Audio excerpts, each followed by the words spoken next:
Let us be honest. You saw it. You felt it. That thing that didn't sit right. That moment that you paused and you thought, this doesn't feel good, but you stayed. You told yourself, nobody's perfect. You said, love will change it. You also said, I don't want to start all over again.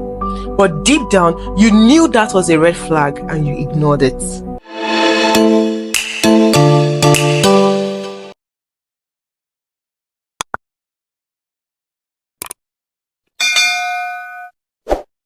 He talks down on you even in front of people and you say it's just joking. She blocks you anytime that she's angry and she disappears for some days or more. And then you say, oh, she will grow out of it. He doesn't support your dreams. And you will say, he will change when we are married. She does not apologize when she's wrong. And you say, that's just how she is. He flirts with other women right in front of you. And you will say, that's just how he is. That's his personality. He loves attention. You have signs that he might be a gay or she might prefer women, and you say, marriage will change them. Deep down, you know emotionally, physically, mentally, this does not feel right, but you are still staying. Marriage doesn't erase red flags. It exposes them and makes them louder. Now that time you go no say, oh, this na the woman I marry, this na the man I marry, and there's no going back. There's no turning back. You dare to do you both apart. So why would you want to ignore the red flags? If they don't listen now, they won't magically listen when you guys are married, after the wedding, after the ring has been exchanged. If you're the person that is constantly crying, begging, explaining, Oga, auntie, tell me what is left for you when you finally get in. Red flag doesn't necessarily mean somebody is evil. It just means that something needs healing. And sometimes that healing is not your assignment. People enter a relationship knowing that deep down that their partner is not physically, emotionally attracted to them. But you decided to stay. You are hurting yourself. You are carrying a burden that is not supposed to. No, let's be honest in this conversation. I'm going to dive into some of those issues that we ignore. Ndị bụ anyị biko ka anyị kwuo eziokwu. Maka na ihe ga-akpata unu ga-ama n'ime comment section. But ka anyị bido go. Nobody is perfect. I am not perfect. I have my own flaws. But it gets some kind of things where you go feel carry. It gets some kind of things where you no go carry. Because this is somebody that you are going to be spending. Do you know what it means to spend the rest of your life with somebody? I don't want situations where you get into a marriage and for some reasons you are coming out. No. Life is not like that. For God who has ordained it, knows why he has put it that way. Communication. You see, communication, it is a key factor in our relationship, in our marriage. You being in a relationship with somebody, you are trying to talk to them about something serious. They either brush it off or they say that you are too emotional. Or they change the topic. And you think that that person will change. Yes, I know there's nothing God cannot do. But let's be realistic. If God has given the opportunity to make decisions for yourself, obviously having him to be first, then you should make the right decision. Yes, you have to make the right decision. You're telling somebody something and the person seems so unserious about it. Or the person does not even keep communication with you. The person can reach out to you maybe a week later, some days after, and you think that relationship is healthy for you to continue staying. Brother, sister, no. If they cannot communicate with you, what is the tendency that they will communicate or they will change their communication skills after wedding? Spiritual mismatch. They are partying, you are praying.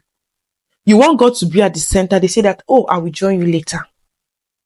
You don't have to ignore that at all. Because when you guys are married, that might never change.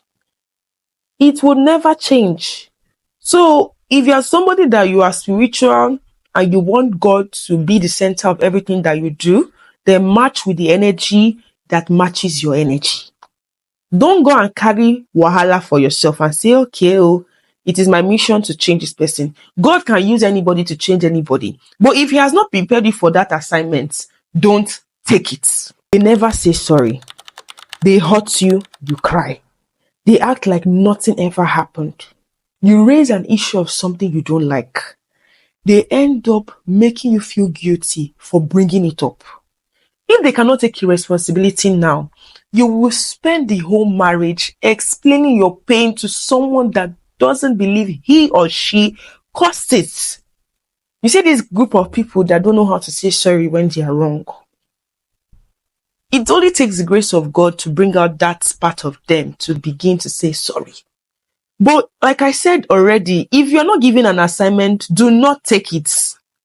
Sorry is very important. You know how long it goes when it comes between both partners. It goes a long way. I mean, somebody will do something to you and be making you feel like you are wrong. Somebody would offend you and even be keeping malice with you. Why? How am I supposed to live with that? I mean, there was a video I watched on YouTube where a lady came out and she was talking of how her husband ignored her. I don't know if she was wrong or if he was wrong, but he stopped talking to her.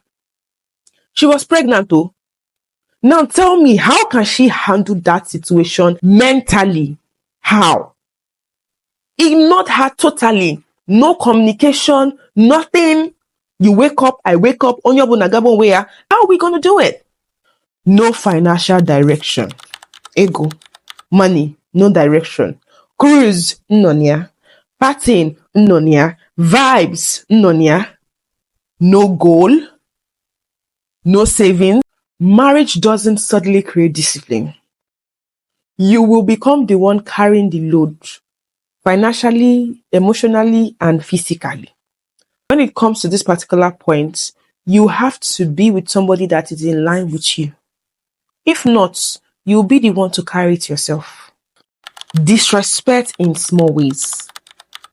Pay attention to the little things. How they speak to you when they are angry, how they talk about you to others, and how they handle your boundaries. These are very important. If you know you are somebody that you easily get emotional when somebody shouts at you, and this person consistently keep doing it, knowing that you don't like it. I mean, everybody is bound to get angry. I am bound to get upset. If I'm upset now, I tell my husband, do you understand? I let him know directly that, oh, babe, I don't like this one. Do you get it? You should be open when you're angry. You don't necessarily have to be mute about it, but do it in a respectful way. Some people can be angry and they will carry violent stuff to start hitting you. So people can get upset and maybe for some reasons they will hit you on your face or they will hit you any part of your body. Some people get upset and they let it out. Do you understand? Some people go away just to let their anger out. You can do that, but going for violence is not supported. So all of the little things, pay close attention to it. Because you don't want to live with something that you cannot carry for the rest of your life. I'm hitting it now for my upcoming people that are about to get married, people that are currently in a relationship. You can see me on your screen, and I really hope this is reaching out to you people. Don't fall into something that you will not be happy with. Please don't do it. Respect isn't something to hope for later. It should be very, very visible from the start. And in conclusion, this isn't about judging anybody. We've all ignored signs before. We've all loved somebody more than we loved ourselves. Red flag doesn't come with noise. Sometimes they come in form of tears you hide, calls you don't get, and peace of mind you no longer feel. Red flags are not decoration. They are warnings. And marriage doesn't fix it. It magnifies them. So, if you know that this is not something you will live with for the rest of your life, kindly remove yourself.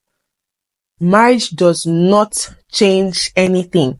Yes, it takes the grace of God for somebody to be better.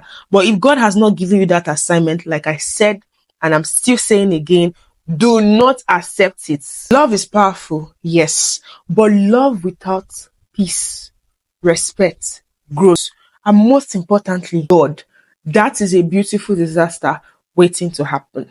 Have you ever ignored a red flag that later became a big issue? Let us talk about it in the comment section. Your story might help someone make the right decision.